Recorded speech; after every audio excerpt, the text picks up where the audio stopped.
ایک آپ ہیں اور ایک وہی ممبئی میں امتیاز جلیل صاحب نے دیکھا ہوگا، آپ تو جب پارٹی میں ہیں تو آپ تو خوش ہی ہوں گے کہ اتنا لمبا قافلہ بتائیے اورنگ آباد سے ممبئی چلو کا ایک انہوں نے نعرہ دیا تھا اور کافی تعداد میں لوگ تھے.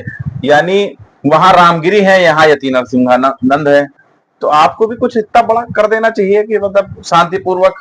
دیکھیے یہ ہمارا کوئی پولیٹیکل اسٹینڈ نہیں ہے اور ہم سیاست کو الگ رکھتے ہیں. جہاں تک ہمارے آقا کی بات ہے، آپ تو امتیاز جلیل والی بات کر رہے ہیں. اگر میں امتیاز جلیل اور میری لائن الگ نہیں ہو سکتی کیونکہ ہم ایک ہی استاد کے شاگرد ہیں. اچھا. جی ہاں. تو ہم اپنے آقا کے لیے ہم پالیٹکس کو ایک سائٹ میں رکھتے ہیں. یہ ہمارا کوئی پولیٹیکل اسٹینڈ نہیں ہے. یہ ہمارے مذہب کا اور ہمارا جو ہارٹ ہے نا، ہمارے آقا نبی کریم صلی اللہ علیہ وسلم کے نام سے دھڑکتا ہے. مطلب اس کو راجنیتی سے الگ کر دیا جائے. یس. اور ہم اپنے آقا کے لیے اپنے گھر پہ بلڈوزر نہیں، اپنے جسم پہ بلڈوزر چلوانے کو تیار ہے آقا کے نام پر. یس. لیکن کوئی ہمارے آقا کی شان میں اگر گستاخی کرتا ہے تو ہم کسی بھی حد تک جانے کو تیار ہیں. تو شانتی پوروک جاپن ہی دے کر لیکن اس کو پولیس نے ڈیٹین کیا کہ نہیں کیا؟ آپ تو بتا رہے ہیں اس کی سرکشا بڑھا دی گئی، اس کو سرکشا دے رہی ہے. نہیں، پولیس اس کو لے جا کر کے پولیس لائن میں رکھی ہے غازی آباد میں رکھ لیا. اگر پولیس اس کو پیش نہیں کرتی ہے کورٹ میں، کل میں نے ڈی جی پی سے ٹائم مانگا ہے، کل میں ڈی جی سے ملاقات کروں گا اور میں جاپن دوں گا.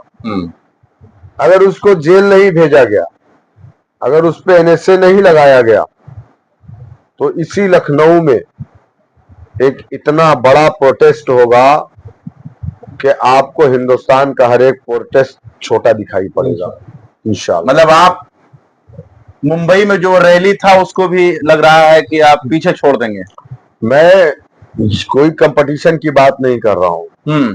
میں سلام کرتا ہوں مہاراشٹر کے مسلمانوں کو جنہوں نے آقا کی محبت میں اپنے گھروں سے نکل کر کے اور ایک بڑی تعداد میں ایک شیشہ پلائی ہوئی دیوار کی طرح متحد ہو کر کے آواز اٹھائی.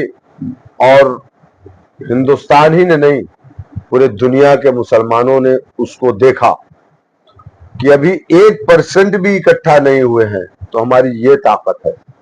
جس دن ہم 10% اکٹھا ہو جائیں گے تو اس دیش کے اندر کسی کی ہمت نہیں ہوگی، کوئی ماں ایسا بیٹا نہیں پیدا کی ہوگی کہ جو ہمارے آقا کی شان کے خلاف. مطلب اگر ایسے نہیں سرکار لگاتی اس کے اوپر تو پھر آپ بڑا قدم اٹھانے کے لیے تیار ہیں؟ یقیناً. ہم جمہوریت میں ہمیں اس بات کا رائٹ ہے کہ ہم اپنی مانگوں کو لے کر کے جمہوری طریقے سے ہم ایک بڑا پروٹیسٹ اسی لکھنؤ میں کریں گے. لیکن مجھے افسوس ایک بات کا ہے کہ ہمارے جو دینی رہنما 2014 سے پہلے آپ نے دیکھا ہوگا کہ ناموس رسالت کانفرنس، عظمت صحابہ کانفرنس، اصلاح و معاشرہ کانفرنس، اتحاد ملت کانفرنس، اس طریقے کے پروگرام آرگنائز ہوتے تھے. ہمارے علماء آتے تھے، اس میں تقریریں کرتے تھے. لیکن کس خوف نے ان لوگوں کو روکا ہے؟ بلٹوزر کی خوف نہیں. میں کہہ رہا ہوں کہ آپ ہیں مسلمان ہیں، موت ایک بار آنی ہے، بار بار نہیں آنی. آپ جگا رہے ہیں لوگوں کو. میں بالکل، میرا مقصد یہی ہے کہ لوگوں کو اپنی نیند سے بیدار ہونا پڑے گا. میں اکسا نہیں رہا ہوں، میں بیدار کر رہا ہوں. پرائم منسٹر بھی کہہ رہے ہیں کہ ہمارے سماج کو ایک ہونا پڑے گا، تو میں کہہ رہا ہوں تو غلط کیا ہے؟ آج تک کسی عالم نے یا کسی مسلمان نے ہندو کے کسی دیوی دیوتاؤں کو غلط نہیں کہا ہے، گالیاں نہیں دی، کیونکہ ہمارا قرآن ہمیں اس بات کی اجازت نہیں دیتا.